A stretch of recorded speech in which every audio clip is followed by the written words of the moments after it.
গণনা কেন্দ্রে বাড়তি সতর্কতা কমিশনের। কিউআর কোড স্ক্যান করে গণনা কেন্দ্রে ঢুকতে প্রবেশ করতে হবে। গণনা কেন্দ্রে বাড়তি সতর্কতা কমিশনের।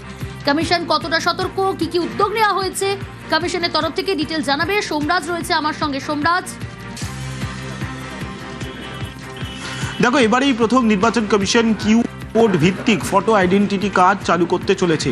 এই কিউআর কোড ভিত্তিক যে ফটো আইডেন্টিটি কার্ড, সেটা যারা গণনা কেন্দ্রের ভেতরে ঢুকবেন, অর্থাৎ returning officer, assistant returning officer, বিভিন্ন রাজনৈতিক দলের এমন সংবাদ মাধ্যমের থাকেন, তারা এই কিউআর কোড আইডেন্টিটি কার্ড নিয়ে ভেতরে ঢুকতে হবে এবং একদম শেষ স্তরে যখন গণনা কেন্দ্রে প্রবেশ করতে হবে, ত্রিস্তরীয় নিরাপত্তা ব্যবস্থার পর যখন একদম শেষ স্তরে পৌঁছাবেন সংশ্লিষ্ট ব্যক্তি, তখন এই কিউআর কোড স্ক্যান করে তবেই সেই ব্যক্তিকে গণনা কেন্দ্রের ভেতরে ঢুকতে দেওয়ার অনুমতি দেওয়া হবে। গণনা কেন্দ্রের ভেতরে যাতে নিশ্চিত নিরাপত্তা থাকে, সেই কারণেই জাতীয় নির্বাচন কমিশনের তরফে পদক্ষেপ এবারেই প্রথম করা হচ্ছে।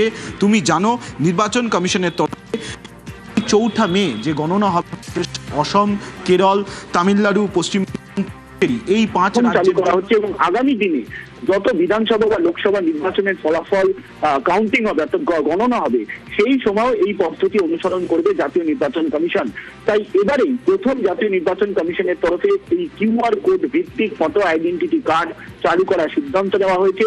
2 মে থেকে ইসিআই নেট অ্যাপ থেকে এই কিউআর কোড ভিত্তিক ফটো আইডেন্টিটি কার্ড পাবেন সংশ্লিষ্ট বিভিন্ন ব্যক্তিরা, অর্থাৎ যারা যারা গণনা কেন্দ্রে প্রবেশ করবেন, যাদের নাম ইতিমধ্যেই দিয়ে দেওয়া হয়েছে গণনা কেন্দ্রে প্রবেশের জন্য। জাতীয় নির্বাচন কমিশন চায় যে গণনা কেন্দ্রের ভেতরেও যাতে নিরাপত্তা ব্যবস্থা নিশ্চিদ্র থাকে, কোন রকম অবৈধ ব্যক্তির প্রবেশ যাতে না হয় গণনা কেন্দ্রের ভিতরে, সেই কারণে এই সিদ্ধান্ত নিল নির্বাচন কমিশন। কিন্তু কমিশনের এই সিদ্ধান্ত কিউআর কোড স্ক্যান করে গণনা কেন্দ্রে প্রবেশ করতে হবে। সোমরাজ, তুমি যেমনটা বললে, কি পাওয়া যাবে কিউআর কোড?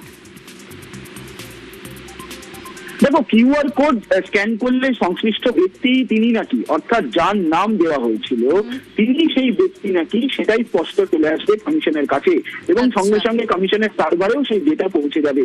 অর্থাৎ যে ব্যক্তির নাম দেওয়া হয়েছে সেই ব্যক্তি এই ব্যক্তি নাকি, বা কমিশনের যে সিকিউরিটি ফিচার্স আছে আইডেন্টিটি কার্ডে, যে আইডেন্টিটি কার্ড সংশ্লিষ্ট ব্যক্তিকে দেওয়া হবে, সেই আইডেন্টিটি কার্ড নিয়েই সংশ্লিষ্ট ব্যক্তি প্রবেশ করছে নাকি, অর্থাৎ তিনি সেই ব্যক্তি নাকি, সেটাই যাচাই করে নেওয়া হবে কমিশনের তরফে।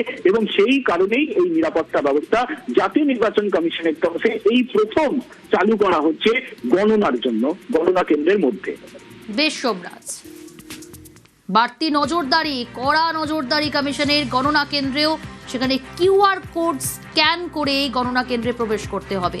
গণনা কেন্দ্রে বাড়তি সতর্কতা কমিশনের।